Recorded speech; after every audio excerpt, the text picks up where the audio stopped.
നമസ്കാരം. News now വാർത്തകളിലേക്ക് സ്വാഗതം. ഇപ്പോൾ NGO യൂണിയന്റെ ശില്പശാല മുഖ്യമന്ത്രി ഉദ്ഘാടനം ചെയ്യുന്നു. തത്സമയം 1996-2001 കാലഘട്ടത്തിലാണ്. ആ സമയത്ത് കൂടുതൽ ക്രിയാത്മകമായി ഇത്തരം പ്രശ്നങ്ങൾ ഏറ്റെടുക്കാൻ കഴിയും. അധികാര വികേന്ദ്രീകരണവും വികേന്ദ്രീകൃത ആസൂത്രണവും ഫലപ്രദമായി മുന്നോട്ട് കൊണ്ടുപോയത് ഈ കാലയളവിലാണ്. അതിൻ്റെ ഭാഗമായാണ് സെൻ കമ്മിറ്റി രൂപീകരിക്കപ്പെട്ടത്. അധികാരങ്ങൾ സെക്രട്ടേറിയറ്റിൽ കേന്ദ്രീകരിക്കപ്പെടുന്നു. അപ്പോൾ സെക്രട്ടേറിയറ്റിൽ കേന്ദ്രീകരിക്കപ്പെട്ട അധികാരം കൂടുതൽ തദ്ദേശ സ്വയംഭരണ സ്ഥാപനങ്ങൾക്ക് വികേന്ദ്രീകരിച്ച് നൽകണം എന്ന നിലപാടെടുക്കുകയും അങ്ങനെ അധികാരം തദ്ദേശ സ്വയംഭരണ സ്ഥാപനങ്ങൾക്ക് കൈമാറുന്ന അവസ്ഥ ഒട്ടേറെ മേഖലകളിൽ ഉണ്ടാവുകയും ചെയ്തു. അതിൻ്റെ ഭാഗമായി പ്രാദേശിക സർക്കാരുകൾക്ക് അധികാരവും സമ്പത്തും കൈമാറുന്ന നില വന്നു. ഈ പ്രവർത്തനങ്ങൾ ശക്തിപ്പെടുത്തുന്നതിനായി ഉദ്യോഗസ്ഥ പുനർവിന്യാസവും നടപ്പിലാക്കി. ഇതിൻ്റെ എല്ലാം ഒപ്പം അക്കാലത്ത് മുഖ്യമന്ത്രിയായിരുന്ന EK നായനാർ അധ്യക്ഷനായി ഭരണപരിഷ്കാര കമ്മിറ്റിയും രൂപീകരിച്ചു. എന്നാൽ ഭരണപരിഷ്കാര കമ്മിറ്റികളുടെ നിർദ്ദേശങ്ങൾ പൂർണ്ണമായും നമ്മുടെ സംസ്ഥാനത്ത് നടപ്പാക്കപ്പെട്ടില്ല. അത് നടപ്പാക്കാൻ നമുക്ക് കഴിഞ്ഞിട്ടില്ല. ഇക്കാര്യത്തിൽ വ്യക്തമാക്കാനുള്ളൊരു കാര്യം, ഇത്തരത്തിലുള്ള ഭരണപരിഷ്കാര കമ്മീഷൻ റിപ്പോർട്ടുകളിൽ നടപ്പാക്കേണ്ട കാര്യങ്ങൾ ഈ സർക്കാർ പ്രാമുഖ്യം നൽകും എന്നാണ് എനിക്ക് ഈ ഘട്ടത്തിൽ അറിയിക്കാനുള്ളത്. അതോടൊപ്പം പല വിധത്തിലുള്ള മാനുവലുകളുണ്ട്, ഭരണനിർവഹണ മാനുവലുകൾ. അവയ്ക്കെല്ലാം കാലോചിതമായ പരിഷ്കാരം കൊണ്ടുവരികയും ചെയ്യും. നമ്മുടെ അനുഭവം എന്താ? ജില്ലാതലത്തിൽ പരിഹരിക്കപ്പെടേണ്ട പല കാര്യങ്ങളും അവിടെ പരിഹരിക്കാതെ ഇവിടെ സെക്രട്ടേറിയറ്റിലേക്ക്, മന്ത്രി ഓഫീസുകളിലേക്കൊക്കെ എത്തുകയാണ്. ഇതിൻ്റെ ഫലമായി സെക്രട്ടേറിയറ്റിലും മന്ത്രി ഓഫീസിലും കയറി ഇറങ്ങേണ്ടി വരുന്ന ജനങ്ങളെ വലിയ തോതിലാണ് നമുക്ക് കാണാൻ കഴിയുന്നത്. ഈ സാഹചര്യത്തിന് മാറ്റമുണ്ടാകേണ്ടതായിട്ടുണ്ട്. തുടർന്ന് വരുന്ന ഒരു രീതിയുടെ ഭാഗമായിട്ടാണ് ഇങ്ങനെ വന്നിട്ടുള്ളത്. ഇപ്പോൾ കഴിഞ്ഞ ഒരു മാസക്കാലത്തെ അനുഭവം പറഞ്ഞാൽ, സാധാരണ നിലക്ക് ഇവിടെ എത്തേണ്ട ഒരാവശ്യവുമില്ലാത്ത ഒരുപാട് പ്രശ്നങ്ങളിൽ ആളുകൾ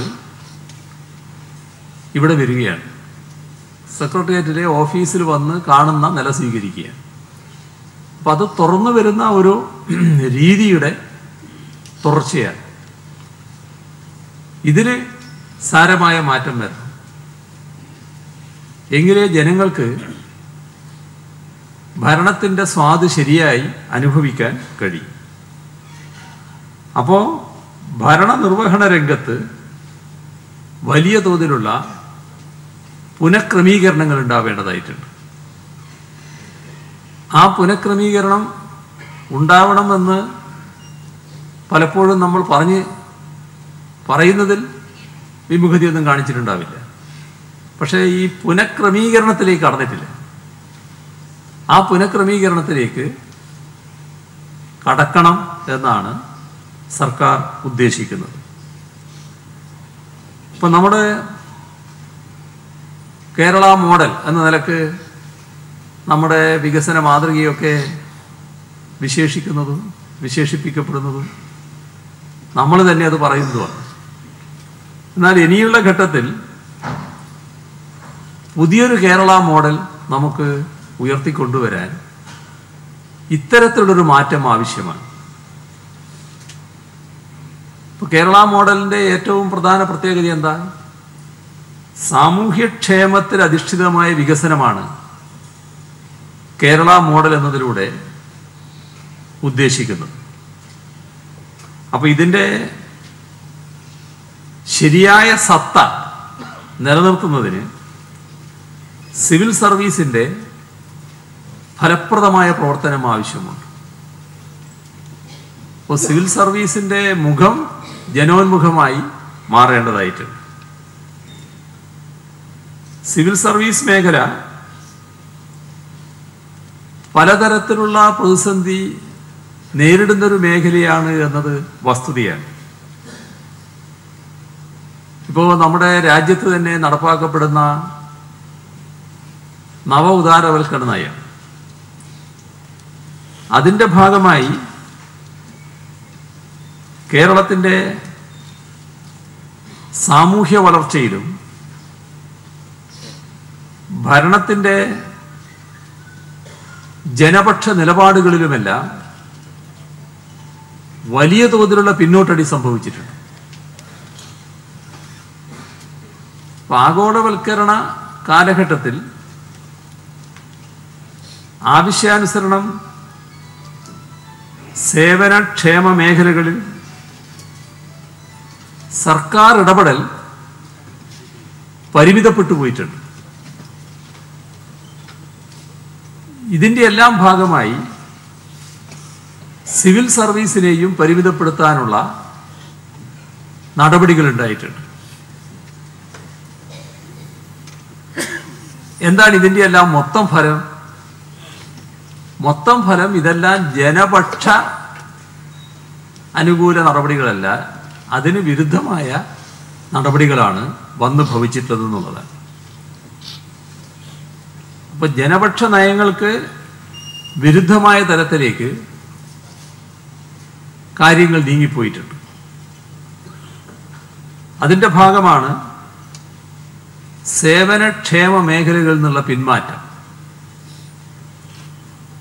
അപ്പോൾ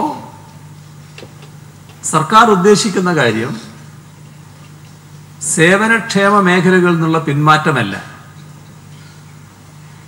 നേരെ മറിച്ച് ആ മേഖലകളിൽ കൂടുതൽ ഇടപെടാനാവണം,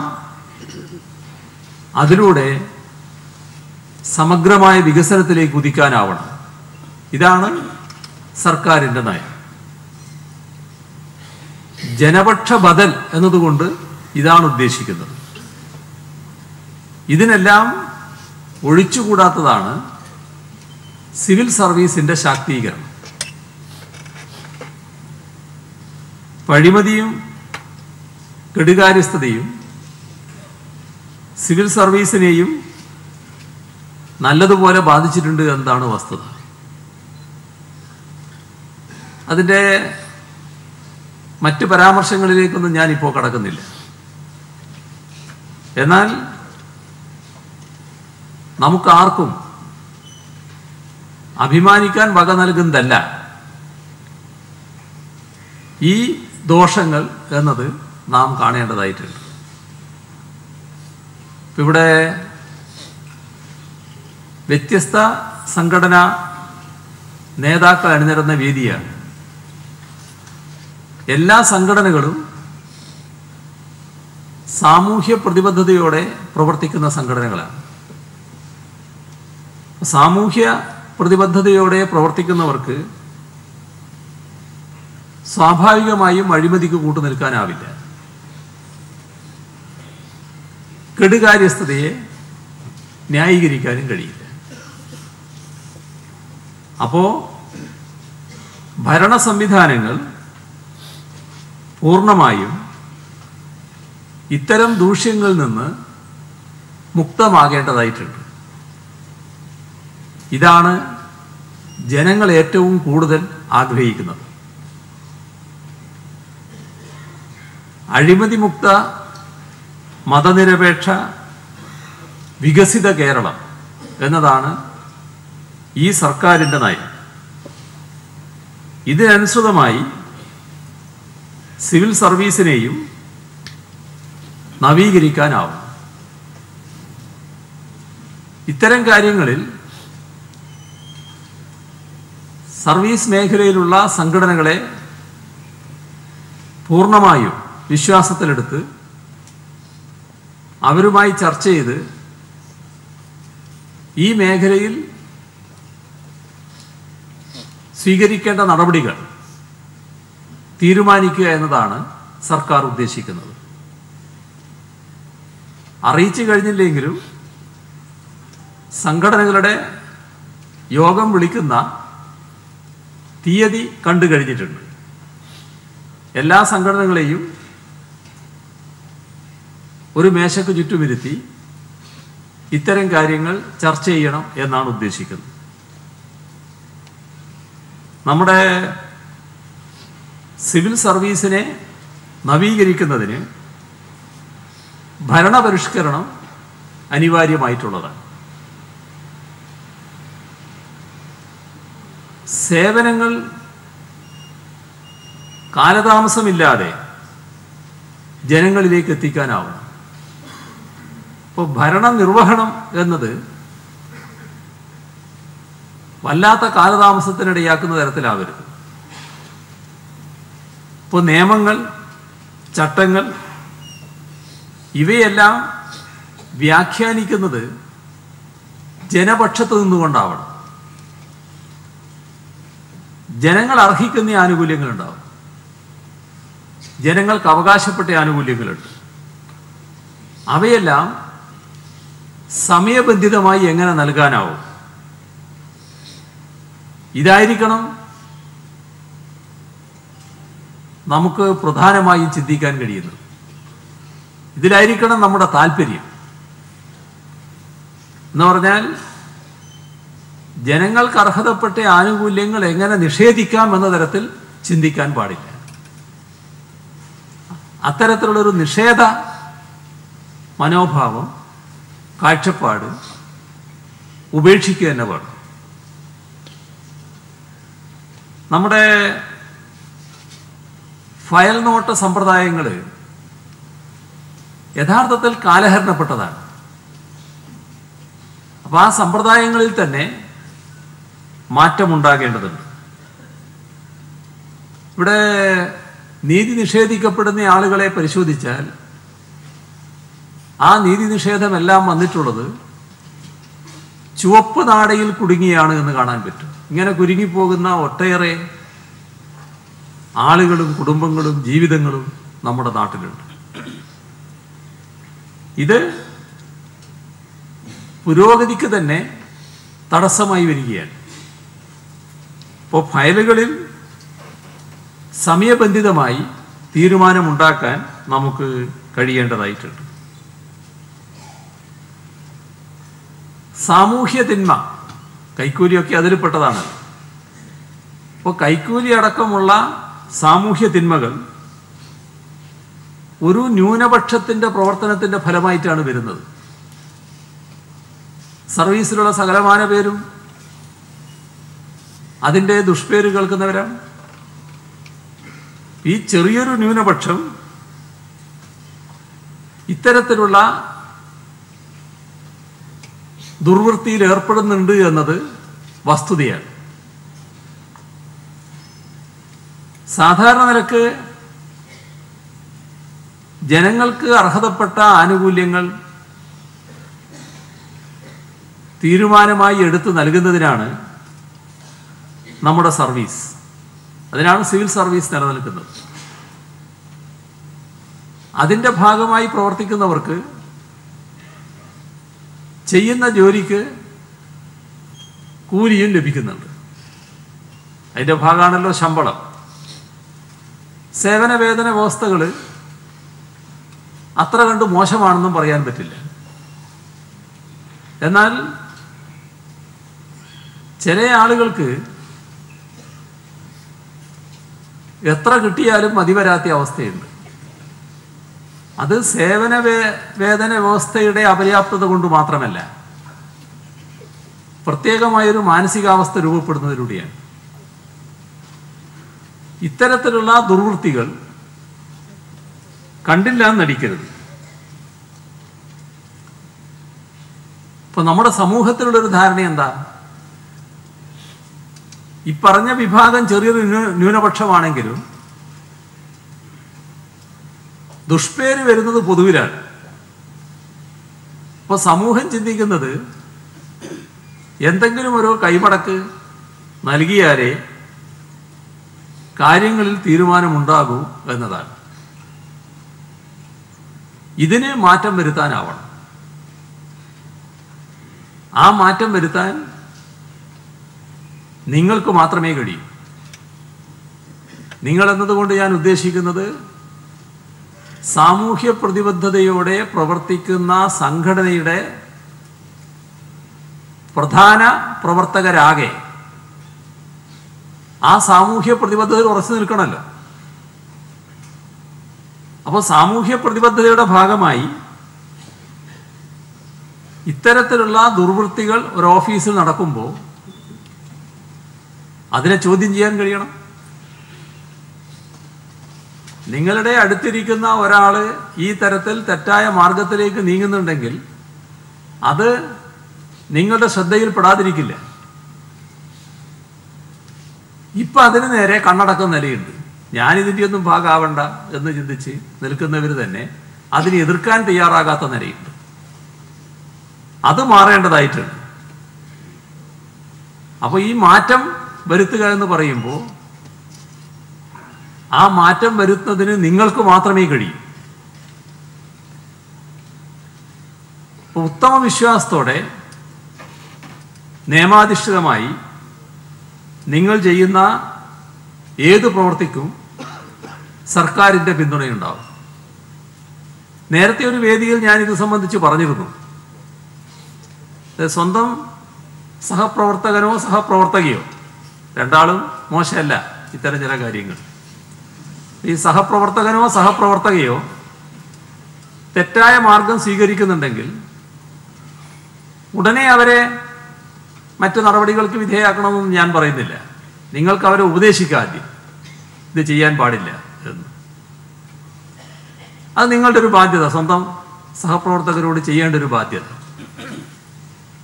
വീണ്ടും അത് ആവർത്തിക്കുകയാണെങ്കിൽ പിന്നെ നിങ്ങൾ ആ ആളെ രക്ഷിക്കാൻ പുറപ്പെടണ്ട. അത് ബന്ധപ്പെട്ടവരുടെ ശ്രദ്ധയിൽപ്പെടുത്തിയാൽ മതി. അപ്പോൾ നിയമപരമായ മറ്റു തീരുമാനങ്ങളിലേക്ക് അതെത്തും. അങ്ങനെ മാത്രമേ ഇതിന് മാറ്റം വരുത്താൻ കഴിയൂ. ഉപദേശിച്ച് മാത്രം മാറ്റം വരുത്താനാവില്ല. എന്നാൽ ഉപദേശം ആദ്യം വേണ്ടെന്ന് ഞാൻ പറയുന്നില്ല എന്ന് മാത്രം. നിങ്ങൾ ഒന്ന് ചിരിക്കുന്നവരായതുകൊണ്ട് ഉപദേശിക്കാൻ തയ്യാറായിക്കോളി. ആദ്യം ആരെങ്കിലും മാറുന്നുണ്ടെങ്കിൽ മാറിക്കോട്ടെ, ഇല്ലെങ്കിൽ അതിൻ്റെ ഫലം അവരനുഭവിച്ചോട്ടെ എന്ന് വെക്കുക. നിങ്ങൾ നിങ്ങളുടെ കടമ ചെയ്യുക. അത് ബന്ധപ്പെട്ട അധികൃതരുടെ ശ്രദ്ധയിൽ ഇങ്ങനൊരു കാര്യം ഇവിടെ സംഭവിക്കുന്നുണ്ട് എന്നത് ശ്രദ്ധയിൽപ്പെടുത്തുക. അപ്പം അതാണ് ഞാൻ പറഞ്ഞത്,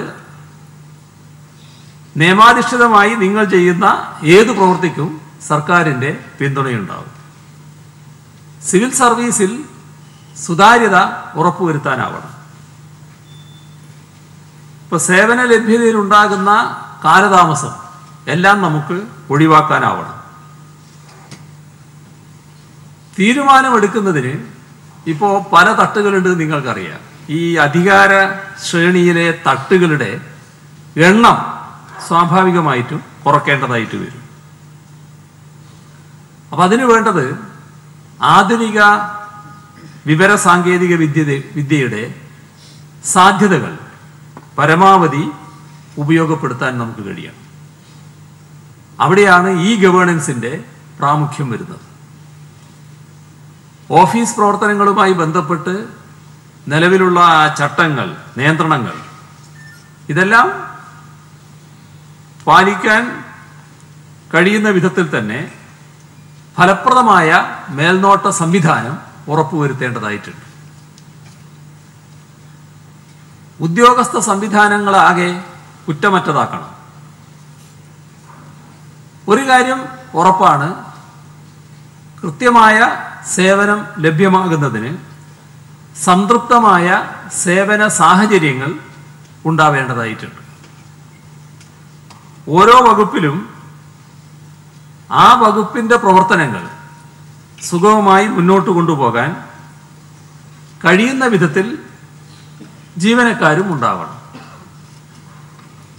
ഇതിന് ആവശ്യമായ തരത്തിലുള്ള ക്രമീകരണങ്ങൾ ഉറപ്പുവരുത്തുക തന്നെ ചെയ്യും. അതേസമയം ഓഫീസുകളുടെ അടിസ്ഥാന സൗകര്യം മെച്ചപ്പെടുത്താനാവണം. ഇപ്പോൾ ഒരു പത്രവാർത്ത പൊതുവിൽ വന്നുകൊണ്ടിരിക്കുന്നുണ്ട്. നമ്മുടെ ഒരു സ്ഥലത്തൊരു കാര്യം നടന്നപ്പോൾ ഒരു കലക്ട്രേറ്റ് ഒരു ബോംബ് സ്ഫോടനം ഉണ്ടായിരുന്നു. അപ്പോൾ അതിനുശേഷം ആളുകൾ നൽകുന്ന വാർത്തകൾ ശ്രദ്ധിച്ചാൽ കാണാൻ കഴിയുക നമ്മുടെ ഓഫീസ് പരിസരമാകെ നമ്മുടേതായ ഒരു ഓഫീസിൻ്റെ രീതിയിലല്ല സംരക്ഷിക്കപ്പെടുന്നതാണ്. ഈ നിലക്ക് മാറ്റം വരണം. അത് ഓഫീസിനകമായാലും പുറമായാലും പരിസരമായാലും ഓഫീസിനകമായാലും അത് നല്ല രീതിയിൽ സൂക്ഷിക്കാൻ നമുക്ക് കഴിയണം. അതിൽ ചുമതലപ്പെട്ടവരുണ്ട്. ആ ചുമതലപ്പെട്ടവരെ ആ കാര്യത്തിലേക്ക് എത്തിക്കാൻ നമുക്കും ബാധ്യതയുണ്ട്. നമ്മളിൽ തന്നെ അത്തരം ഒരു സംസ്കാരം വേണം. നമ്മൾ പ്രവർത്തിക്കുന്ന ഓഫീസ് അത് വൃത്തിയായിട്ടിരിക്കുക, ഓഫീസ് പരിസരമാകെ വൃത്തിയായിരിക്കുക. അങ്ങനെയൊരു അവസ്ഥ ഉണ്ടാക്കാൻ നിങ്ങളെല്ലാവരും ശ്രദ്ധിക്കേണ്ടതായിട്ടുണ്ട്. വിവരാവകാശ നിയമം നടപ്പാക്കപ്പെട്ട സമയമാണിത്. ഇത് ഒരു പരിധിവരെ ജനങ്ങൾക്ക് ഗുണകരവുമായിട്ടുണ്ട്. അപ്പോൾ സേവനാവകാശ നിയമം പാസ്സാക്കിയിട്ടുണ്ടെങ്കിലും ജനങ്ങൾ ആഗ്രഹിക്കും വിധം അത് യാഥാർത്ഥ്യമായിട്ടില്ല. എല്ലാ വകുപ്പുകളിൽ നിന്നും സേവനാവകാശ നിയമപ്രകാരം ആനുകൂല്യങ്ങൾ കിട്ടുന്ന നിലയുണ്ടാകേണ്ടതുണ്ട്. ജീവനക്കാരുടെ പ്രവർത്തനങ്ങൾ മികവുറ്റത് ആക്കുന്നതിനോടൊപ്പം തന്നെ അവരുടെ അവകാശാനുകൂല്യങ്ങൾ സംരക്ഷിക്കുന്നതിന് ഈ സർക്കാർ പ്രതിജ്ഞാബദ്ധമായിരിക്കും. അതുകൊണ്ടാണ് ജീവനക്കാരുടെ ഏറ്റവും വലിയ സാമൂഹ്യ സുരക്ഷാ പദ്ധതിയായി നിർവചിക്കപ്പെട്ട പെൻഷൻ അട്ടിമറിച്ച് പങ്കാളിത്ത പെൻഷൻ പദ്ധതി നടപ്പിലാക്കിയത് പുനഃപരിശോധിക്കുമെന്ന നിലപാട് സർക്കാർ സ്വീകരിച്ചത്. ശമ്പള പരിഷ്കരണം 10 വർഷത്തിലൊരിക്കൽ മതിയെന്ന 10ാം ശമ്പള കമ്മീഷൻ ശുപാർശ ഈ സർക്കാർ അംഗീകരിക്കുന്നില്ല. സിവിൽ സർവീസിൻ്റെ ശാക്തീകരണം സർക്കാരിൻ്റെ നയപരിപാടികളിൽ പ്രധാനമാണ്.